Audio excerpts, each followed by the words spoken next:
지난해 처음으로 연간 흑자를 낸 인터넷은행 토스뱅크가 오늘 기자간담회를 열고 글로벌 진출을 선언했습니다. 경제부 김예원 기자 나왔습니다.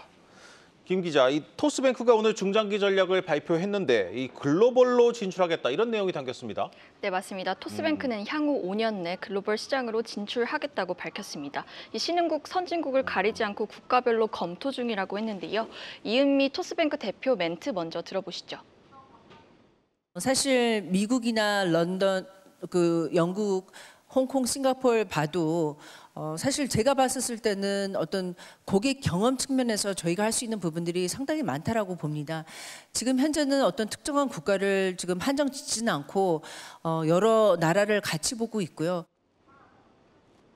이 대표는 동남아 등 신흥국뿐만 아니라 런던, 미국, 홍콩 등 선진국 시장도 진출 대상으로 보고 있다고 말했는데요. 현지 규제 환경과 고객 특성을 분석해 해외에서도 의미 있는 성과를 낼 수 있다고 자신했습니다. 자, 그런데 왜 5년 안에 진출한다는 겁니까? 뭐 특별한 이유가 있습니까? 은행은 대표적인 규제 산업이다 보니 준비하는 데 시간이 많이 걸리기도 하고요. 또 네. 국내에서도 아직은 성장할 수 있는 기반이 많다는 의미로도 볼 수 있습니다. 네. 대표적으로 토스뱅크는 아직 주택담보대출을 취급하고 있지 않은데요. 이은미 대표는 현재 주담대 관련 인력과 인프라 구축에 한창이라며 내년 출시를 목표로 꼼꼼하게 준비하고 있다고 말했습니다. 이 주담대는 은행권의 가장 안정적인 이자 수익으로 꼽히는 만큼 이 출시 이후 다른 인터넷 은행들처럼 이 대출 자산이 빠르게 성장할 수 있을 것으로 보입니다. 지난해 토스뱅크는 주담대 없이도 이 당기 순이익 457억 원을 기록하며 흑자 전환에 성공했는데요. 은행권 후발주자로서 선보인 혁신적인 여수신 상품이 호응을 이끌며 크게 성장했습니다.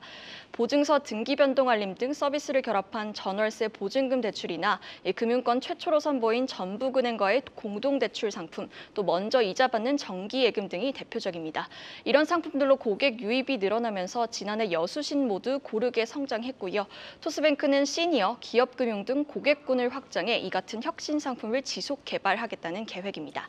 자, 이번에는 이 토스뱅크의 모기업 얘기도 한번 해보겠습니다. 10년 전 이 간편 송금으로 시작한 이 토스가 이 토스 역시 지난해에도 첫 흑자 내지 않았습니까? 네, 맞습니다. 토스는 이 증권가, 은행, 보험 등을 갖춘 어엿한 금융그룹의 외형을 갖춰가고 있습니다. 네. 토스도 지난해 창립 11년 만에 흑자 전환에 성공했는데요. 직전 몇 년간 수천억 원 손실을 내던 것에서 지난해 처음으로 213억 원의 당기 순이익을 기록했습니다. 토스는 서비스별로 앱을 분리하지 않는 원앱 전략으로 이 다양한 자회사 서비스들을 한 앱에 탑재해 고객 이용을 크게 늘린 것이 주요했다고 설명했습니다. 토스의 100% 자회사로는 토스증권, 토스페이먼츠, 토스인슈어런스 등이 있는데요. 지난해 성적을 보면 이 토스 본체와 주력 사업인 증권이 크게 성장했고 보험, 세무 서비스 계열사 등이 전년 대비 흑자 전환하면서 실적을 이끌었습니다. 특히 토스증권의 경우 이 미국 주식 투자 열풍으로 지난해 1,315억 원 큰 폭 당기 순이익을 기록하며 성장을 견인했습니다. 자, 그렇다면 이제 토스가 예고했던 이 나스닥 상장은 어떻게 되고 있습니까? 토스는 이 핀테크 기업의 가치를 인정받기 어려운 국내 대신 나스닥 시장으로 눈을 돌렸는데요. 특히 5년 내 외국인 사용자를 절반으로 늘리겠다는 글로벌 기업으로의 청사진도 밝혔습니다. 네. 이승건 대표는 이 토스가 글로벌 기업이 된다고 했을 때 보여줄 수 있는 첫 행보가 IPO다라고 말하기도 했는데요. 몸값은 10조 원 정도로 추정됩니다. 다만 이 상장을 준비하기 위해선 여러 과제도 있습니다. 특히 지난해 첫 흑자를 냈지만 아직은 자회사 절반이 적자일 정도로 수익화를 고민할 시점이기도 합니다.